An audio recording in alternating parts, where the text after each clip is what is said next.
사람들마다 별스럽게 애착을 갖는 그러한 물건들이 있습니다. 저희 집에서도 저희 가족들 모두가 좋아하는 커다란 나무 의자가 하나 있었습니다. 아는 분이 버리려다가 아깝다고 해서 창고에 넣어뒀던 것을 저희 집으로 가져온 것이었습니다. 처음 가져왔을 때는 이거 괜히 가져왔나 싶을 정도로 지금 의자가 컸기 때문에, 그런데다가 구석구석에 먼지가 끼어 있어서 이것들을 닦아내느라고 참 고생을 많이 했습니다. 게다가 그 등받이하고 방석으로 있는 그 천이 얼마나 낡았던지 볼품이 너무 없는 것입니다. 그런데 제 아내가 손바느질로 그 커버를, 천을 끊어다가 거기에다가 천을 씌워서 커버를 만들어 놓고, 그리고 깨끗이 닦아놨더니 또 그럴듯해 보이는 겁니다. 유학생 시절에 워낙에 집에 가구가 없으니까 그 의자가 저희 집에서 제일 편한 의자가 되었습니다. 첫째 아이가 태어났을 때도, 둘째 아이가 태어났을 때도 모두 다 엄마는 그 의자에 앉아서 아이들의 젖을 먹였습니다. 그래서 아이들을 안고 찍은 사진마다 보면 그 배경에는 나무 의자가 있었습니다. 그래서 그런지 이상하게도 이 나무 의자에 대한 애착 때문에 잘 버리지를 못하는 겁니다. 이사를 가고 공간이 좁아져서 도저히 이것을 놔둘 데가 없는데 이리 옮겨보고 저리 옮겨보고 어떻게든지 이것을 갖고 있으려고 온 구석에다가 이 의자를 갖다 놓는 것입니다. 그러다가 이사를 하면서 뭔가를 버려야 되는데 어떻게 할까 고민하다가 애꿎게 돈 주고 산 이케아 의자를 오히려 버리고 이 헌의자는 오히려 저희 집에 가지고 있을 정도로 그렇게 애착이 있었던 물건이었습니다. 하지만 점점 아이들이 자라나갔고요. 그리고 이 커다란 의자도 용도를 잃어갔습니다. 오랜 고민 끝에 가구 버리는 날에 저희가 이 나무 의자를 밖에다가 내다 놓았습니다. 내다 놓고 나서 이렇게 돌아오다가 그래도 어디다가 좀 놓으면 되지 않을까, 창고에다가 조금 놓고 혹시라도 이사 가면 우리 쓰지 않을까, 다시 나가봤는데 의자가 없는 겁니다. 청소차가 오기 전에 누군가가 그 나무 의자를 가져간 것이었겠죠. 그래서 괜히 내다 놨나 그런 생각을 하고 집으로 들어갔는데 거실에서 저희 두 아이가 뒹굴면서 놀고 있는 것입니다. 의자를 놓았던 자리에, 공간이 없어서 애들이 놀지 못했던 그 거실에서 그 나무 의자가 사라지고 나니까 공간이 넓어지고 환해졌습니다. 거기에서 아이들이 뒹굴고 놀고 있었던 것입니다. 분명히 애착이 가는 소중한 물건이었는데 포기하고 나니까, 버리고 나니까 더 좋은 것이 생겼습니다. 공간이라는 것이었습니다. 제가 쉴 수 있고 제 아이들이 뒹굴면서 놀 수 있는 공간이 생겼습니다. 이는 비단 낡은 의자에만 해당되는 것이 아닐 것입니다. 세상은 늘 우리들에게 어떻게 하면 움켜질까, 이런 것들을 알려주곤 하죠. 그러나 때때로 우리는 버림으로써 더 많은 것을 얻어내기도 합니다. 그리고 그것이 바로 성경이 우리에게 가르쳐주는 것입니다. 성경은 저와 여러분들에게 포기하는 법을 알려줍니다. 그런데 포기하는 것만 가르쳐주는 것이 아니라 포기하면 얻게 된다는 역설을 또한 가르쳐줍니다. 하나님 안에서 버리는 것은 얻는 것이 되기도 합니다. 포기하는 것은 성취하는 것이 되기도 합니다. 영성이란 비움에서부터 시작이 됩니다. 아무리 좋은 것을 가지고 있다 좋은 것을 받으려고 할지라도 손에 가득 들고 있으면 우리는 더 이상 아무것도 받아낼 수가 없습니다. 우리의 잔에 많은 것을 받고 싶었지만 잔이 이미 가득 차 있으면 어떠한 것도 얻어낼 수가 없습니다. 하나님으로부터 채움을 받기 위해서는 먼저 우리의 잔을 비워내야만 합니다. 그 후에야 비로소 하나님께서 나에게 무엇을 부어주실지 우리는 받아낼 수 있는 것입니다. 어른들은 사실 이것들을 잘 못하는데요. 아이들은 이것들을 참 잘하는 편입니다. 아이들이 일찍 배우는 단어 중에 하나가 주세요라고 하는 말이죠. 아이들이 두 손 모으고 삼촌들, 이모들, 엄마, 아빠한테 가서 주세요 하면 없는 것도 만들어서 주고 싶은 그런 마음이 생겨납니다. 저희 첫째 아이는 말이 빨라서 그런지 발음이 조금 부정확했습니다. 그래서 주세요를 하지 못하고 주야, 앞에 와서 이 조그만 아이가 주야 그러면 주머니에서 뭐라도 꺼내서 주고 싶은 그런 마음이었죠. 그런데 제가 그 아이를 보면서 한 가지 깨달은 것이 있었습니다. 아이가 뭔가 아빠 손에 있는 것을 받고 싶을 때면 자기 손에 들고 있었던 것을 금세 놓아버린다는 겁니다. 그래야지만이 아빠 손에 있는 것을 자기 손에 받아낼 수 있기 때문이죠. 그래서 그렇게 잘 가지고 놀았던 장난감도, 소중하게 생각했던 것도 더 좋은 것을 받기 위해서는 그것을 금방 포기하고 내어버리는 것이었습니다. 그래야만 새로운 것으로 채워지기 때문입니다. 오늘은 저희가 바울의 이야기를 통해서 바울이 그가 무엇을 포기했고 무엇을 내려놓았고 무엇을 얻었는가 저희가 함께 생각을 해보려고 합니다. 바울은 오늘 본문 말씀에서 목숨을 잃었습니다. 어떤 분들은 바울이 돌에 맞아서 잠깐 기절했었다, 잠깐 정신을 잃었다 라고 생각을 하시지만 본문을 자세히 보면 그런 내용이 아님을 알 수가 있습니다. 19절 말씀을 한번 제가 읽어보겠습니다. 유대인들이 안디옥과 이고니온에서 와서 무리를 충동하니 그들이 돌로 바울을 쳐서 죽은 줄로 알고 시외로 끌어내치니라. 본문에 앞선 11절부터 18절까지 말씀을 보게 되면 루스드라성 사람들이 바울과 바나바를 헤르메스와 제우스로 알고 숭배하려고 하는 장면이 나왔죠.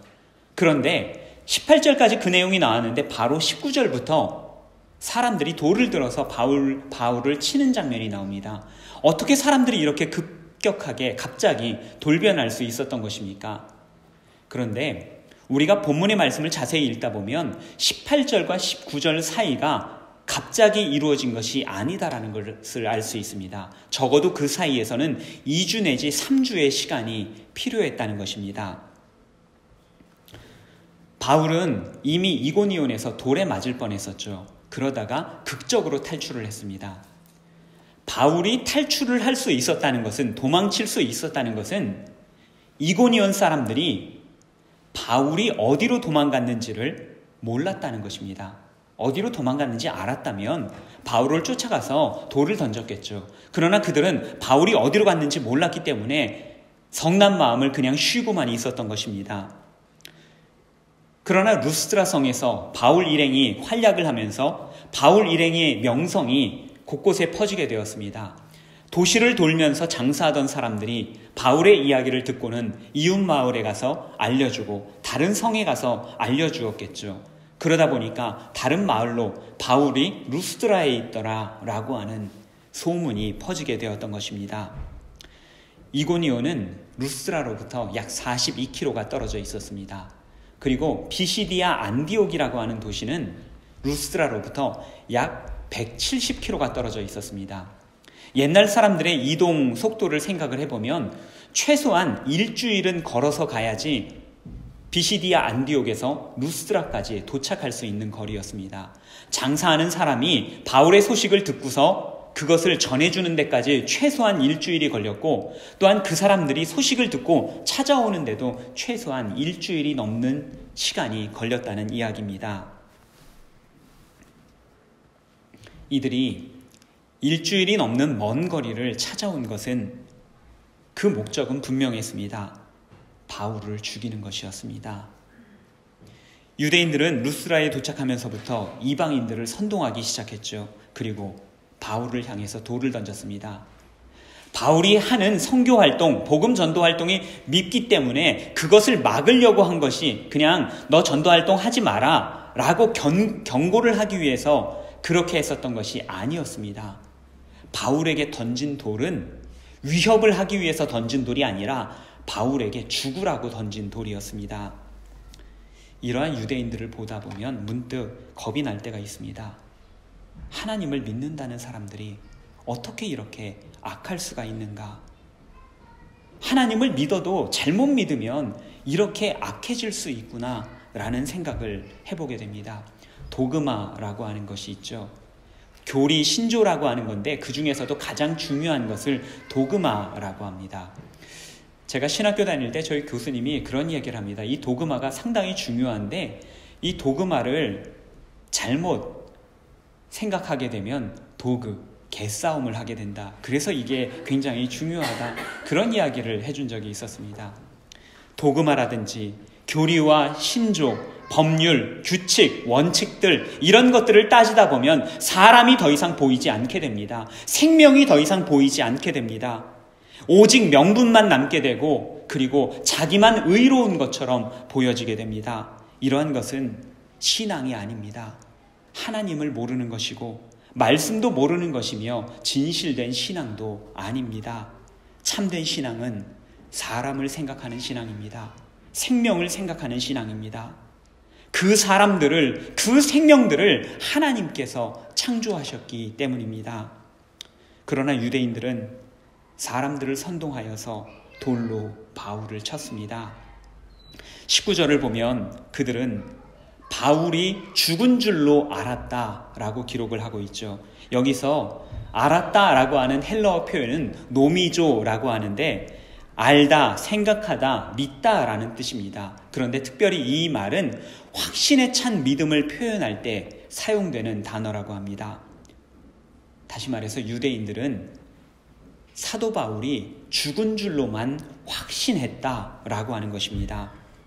바울을 죽이려는 단 한 가지 목적으로 일주일을 걸어온 사람들이었습니다. 그 사람들이 단지 바울이 기절한 것을 보고 바울이 죽었겠구나 생각하고 돌아갔겠습니까? 그럴 만한 사람들이 아니었습니다. 그들은 돌 던지기를 마친 후에도 또한 바울의 시신을 성 밖으로 끌어내친 이후에도 바울이 죽었던 것을 확실하게 확인했을 것입니다. 그리고 나서야 비로소 그들은 성 안으로 사라졌습니다.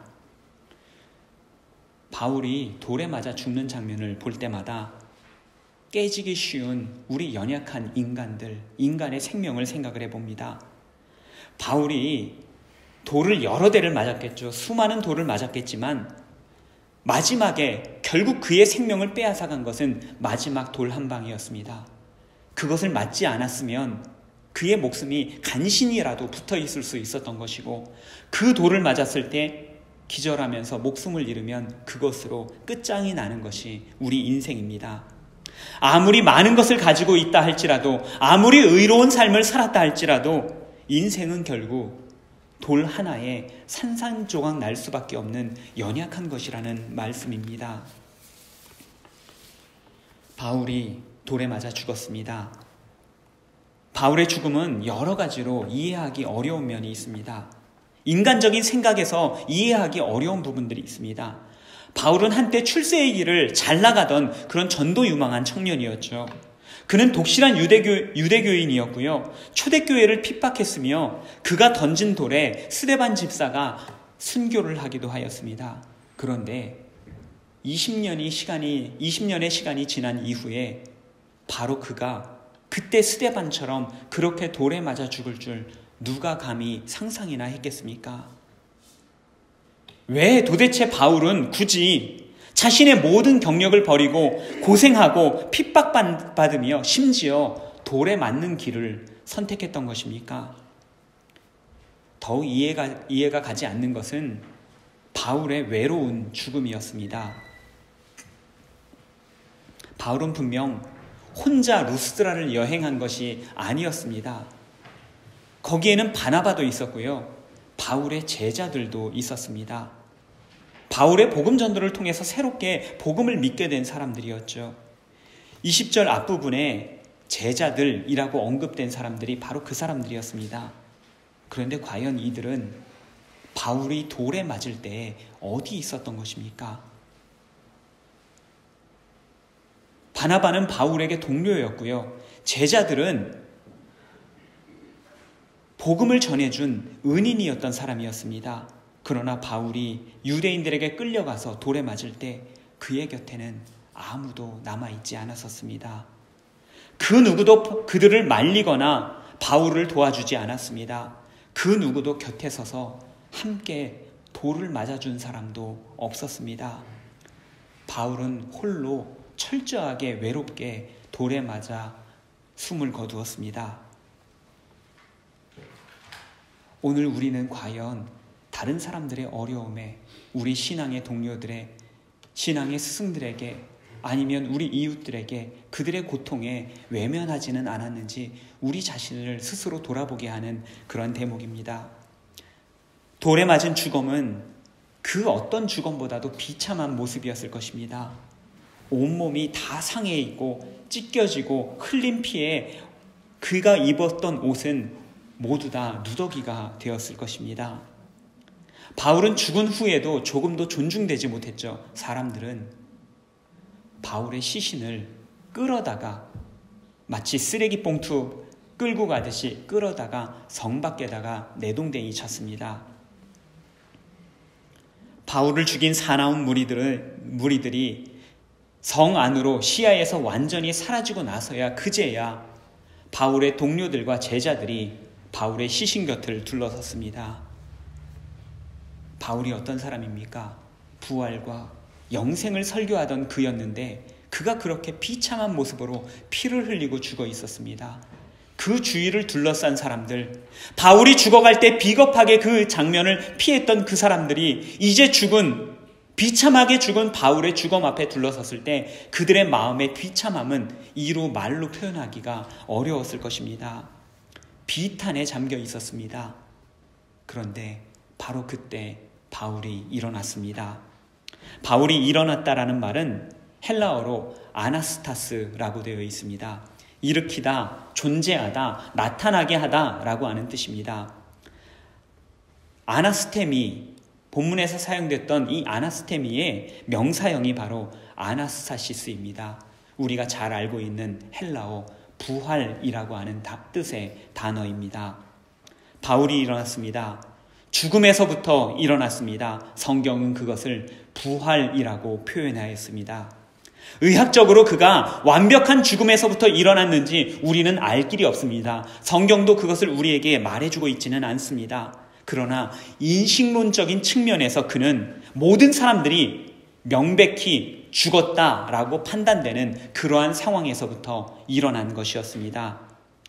모든 것을 하나님께 맡긴 바울의 삶을 하나님께서 다시 일으켜 주셨던 것입니다. 우리는 모두 세상에서 죽은 사람들입니다. 하나님과 단절된 우리는 영적으로 죽은 존재들입니다. 그러나 죽을 우리의 영을 하나님께서 다시 살리셨습니다. 이것이 그리스도인의 삶입니다. 부활의 삶을 살아가는 것, 세상에서 죽고 하나님 안에서 살아가는 삶을 사는 것입니다. 세상 영화를 포기하고 하나님을 선택한 바울을 하나님께서 살려주셨습니다. 하지만 죽음에서부터 일어났으나 바울의 삶에는 여전히 고난이 계속되었습니다. 바울이 죽음에서부터 일어났을 때 그의 모습이 어떠했겠습니까? 툭툭 털면서 죽는 줄 알았네 하면서 일어났겠습니까?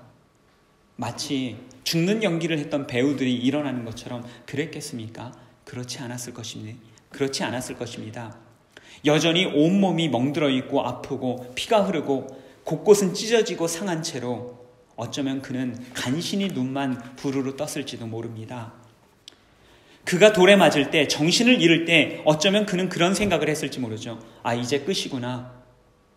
내가 주님의 복음을 전한다고 그래도 나름 수고를 했는데 이제 이걸로 끝이 나는구나. 이걸로 끝나면 나는 이제 맑고 밝은 천국에서 우리 주님의 얼굴을 보겠구나. 주님을 만날 수 있겠구나. 그러면서 눈을 감았을 것입니다. 그런데 가까스로 눈을 떠보니까 그곳은 여전히 황량한 성 밖의 벌판이었습니다. 온몸은 찢어지고 상하고 아픈 몸이 그 아픔 때문에 일어서기조차 쉽지 않았을 것입니다. 그러나 바울은 자신에게 돌을 던졌던 루스드라 성으로 다시 들어갔습니다. 그리고 그 이튿날에 20절 말씀을 보게 되면 그 이튿날에 또다시 복음을 전하기 위하여 새로운 여행길에 올랐습니다. 이처럼 바울의 삶은 자신의 삶과 죽음에 조금도 개의치 않는 그러한 삶을 살았습니다.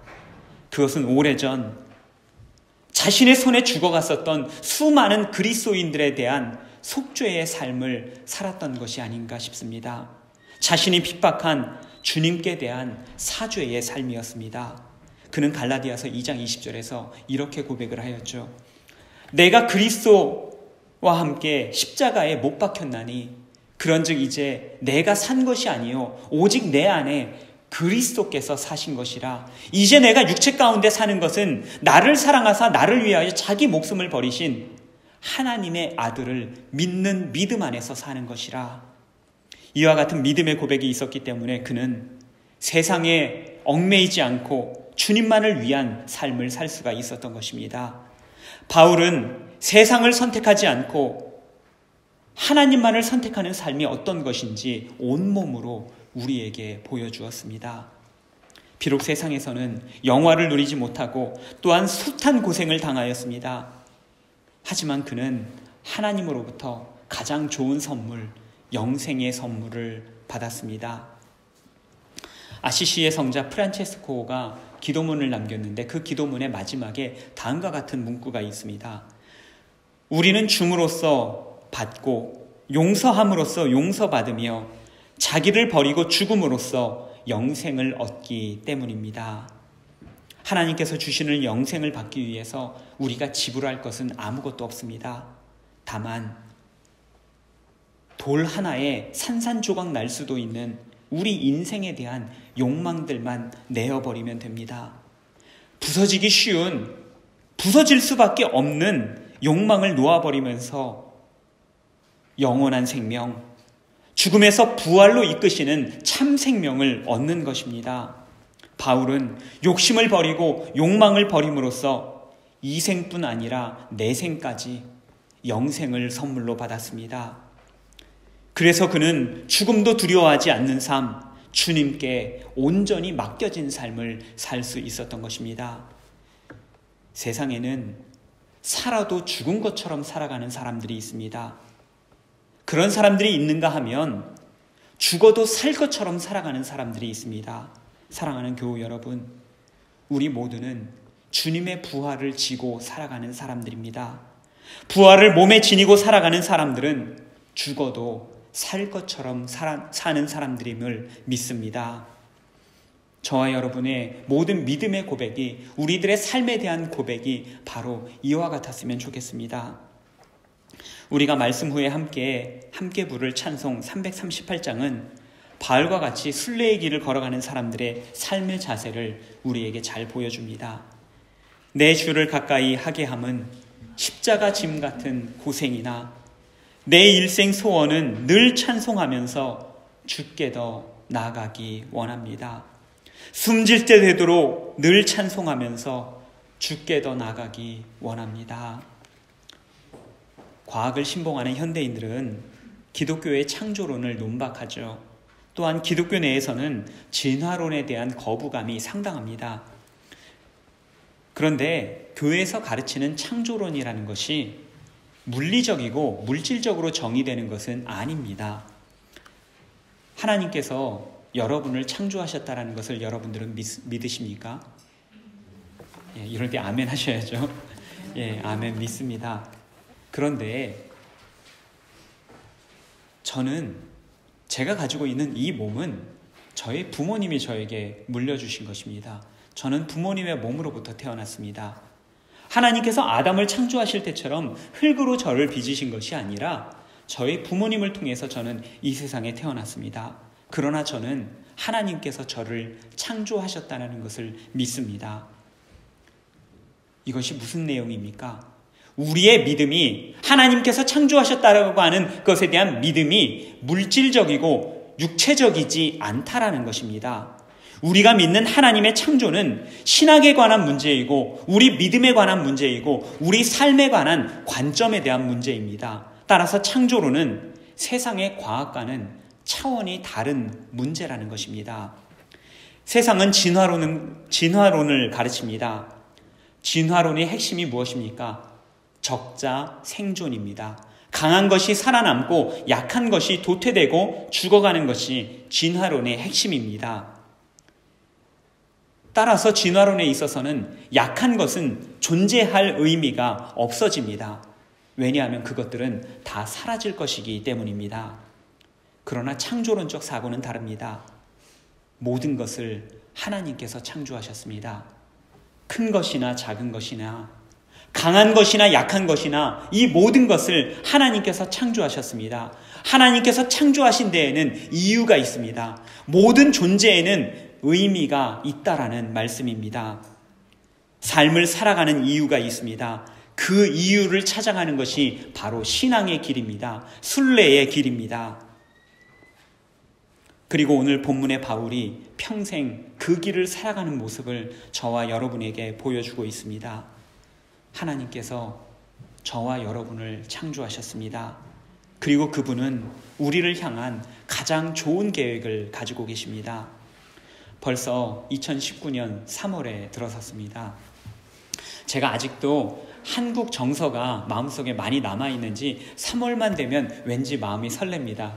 왜 그러죠? 새 학기가 되고 새 학년이 되는 그런 기분이 자꾸 이렇게 들어오는 겁니다. 그래서 3월만 되면 뭔가 새롭게 시작하는 것 같고 그런 생각이 듭니다. 이제 곧 봄이 되죠. 새롭게 피어날 한 해에 여러분들은 무엇을 위해서 살아가시겠습니까? 돌멩이 하나에 물거품으로 돌아갈 그것들을 붙잡고자 버둥거리면서 살아가고 계시지는 않습니까? 마음에 가득 쌓아둔 그것들을 버릴 때 그때마다 공간이 생겨납니다. 주님과 더불어서 교제할 수 있는 공간이 생겨납니다. 2019년 지난 2달 동안 여러분들은 여러분의 삶을 무엇으로 채워오셨습니까? 또한 앞으로 2019년 남은 10달 동안 여러분들은 무엇으로 채워가시겠습니까? 오늘 본문의 바울은 예수 그리스도를 향한 영생의 소망으로 그의 마음을 가득 채웠습니다. 그 결과 죽은 것 같았던 바울이 다시 일어섰습니다. 작은 부활이 찾아왔습니다. 하나님만 선택하고 의지하는 사람들을 하나님께서 보호해 주신다는 약속의 말씀입니다. 하나님께서 살려주십니다. 이 땅에서도 살려주시고 영생하도록 보호하신다 약속하십니다. 사랑하는 교우 여러분, 하나님께서 허락하신 영생의 소망 붙잡고 살아가는 저와 여러분 되시기를 바랍니다. 우리의 존재에 의미를 부여하시고 우리를 창조하신 하나님을 찬양하는 삶을 살아가십시다. 아시시의 프란체스코가 그런 마음과 그런 믿음으로 함께 올린 기도가 있습니다. 평화의 기도 함께 들려드림으로써 말씀을 마치려고 합니다. 주님, 저를 당신의 도구로 써주소서.